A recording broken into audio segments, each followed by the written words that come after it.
When we remember a time, we remember moments. A kaleidoscope of the sights, the sounds, the emotions that remind us of the way we were.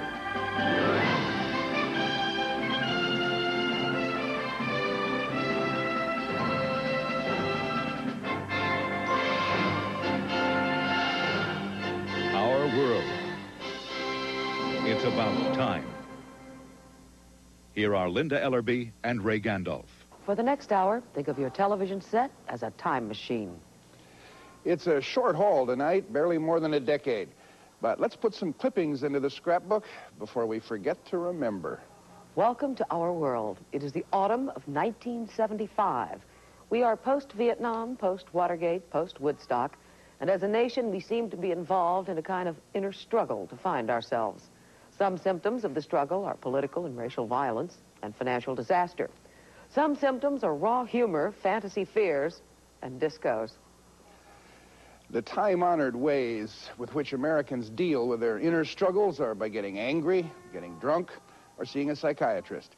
By the fall of 1975, we had added something new, talking about our troubles to each other, to ourselves, endlessly, meaninglessly, inventing a new language.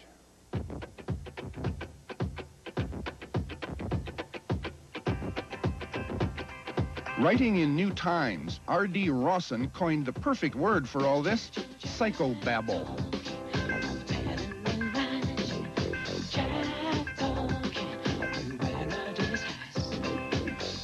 You could hear psychobabble if you could hear anything over the disco music at your loud neighborhood strobe-lit discotheque. I'm into high energy. Like, you know what I mean? Yeah, you have to be upfront. I hear you. You know, you're really striking some deep chords in me.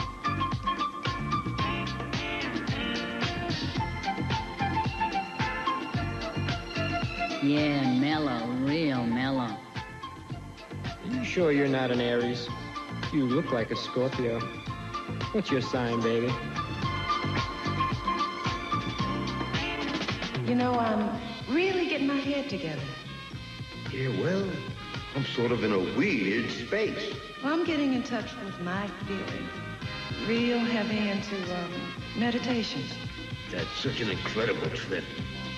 By the way, what is your mantra?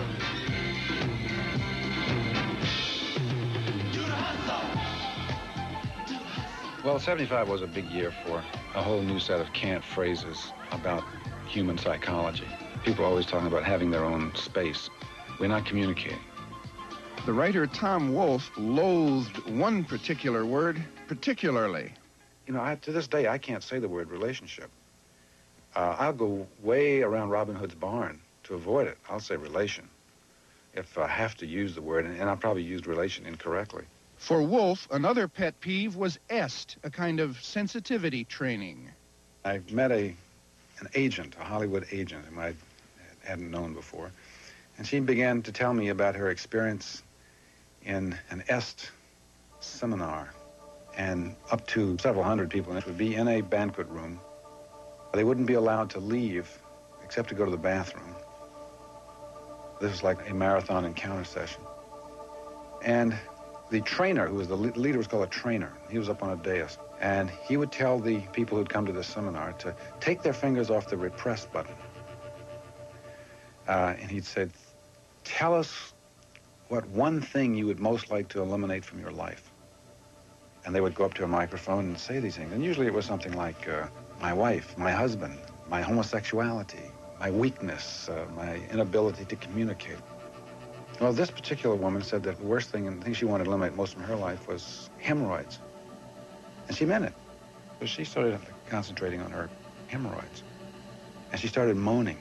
And she said that as she noticed it, as she started moaning, other people around her, lying down on the floor on this hotel carpet, started picking up her moan. And then finally she started screaming.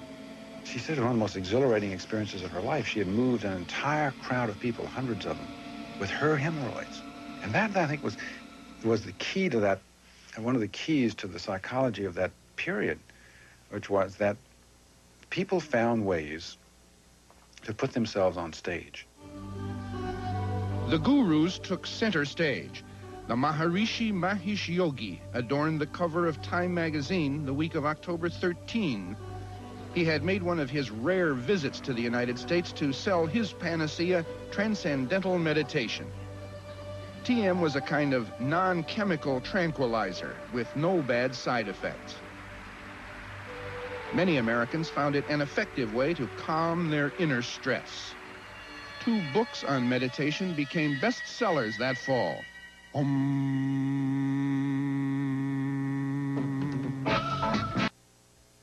Welcome back to the fall of 1975. This is a mood ring. It was supposed to mirror your inner self. You put it on, and if it turns blue, as mine did, everything is cool. If it turns black, your inner self is struggling, and one of you is losing. Which brings us to Patty Hearst. In the fall of 1975, one of the most wanted fugitives from justice in American history was captured. She was Patricia Hearst, Patty, and had been until recently a thoroughly conventional 19-year-old college student, daughter of the rich and powerful publisher Randolph Hearst. When the change began a year and a half earlier, Patty Hearst was the victim, kidnapped from her apartment in Berkeley, California by 3 members of the Symbionese Liberation Army. Less than 3 months after her abduction, she had adopted the philosophy and lifestyle of her kidnappers, perhaps under duress, and had taken an alias. Patty Hearst, a.k.a. Tanya, was photographed brandishing a gun during a bank holdup in San Francisco.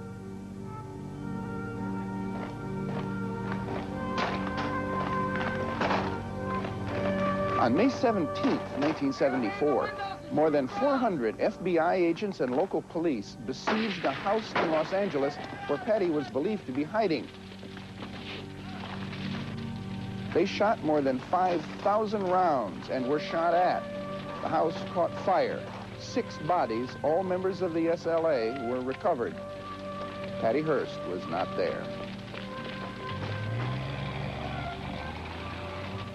She and a fugitive couple, William and Emily Harris, stayed on the lam for another 16 months, evading a nationwide search, until the story finally ended where it had begun, in San Francisco. What began and continued with a bang was to end with a whimper.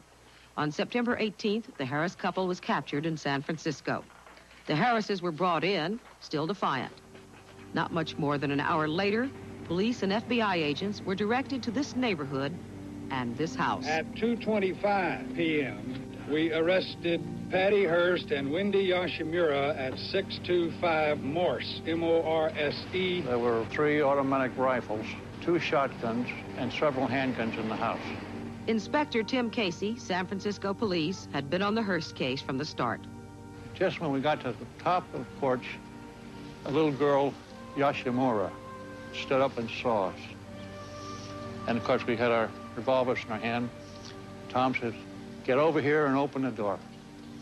And she came over to open the door, and I stepped in around them, and there was a little girl starting to go out of the kitchen.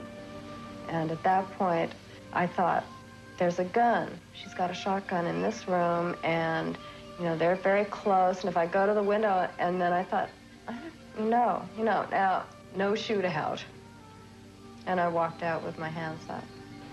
It had come full circle, and the actual arrest was a piece of cake. But the arrest was more than a simple bust. These handcuffs effectively marked the end of a thing called the Symbionese Liberation Army and the end of a year-and-a-half search for Patty Hearst.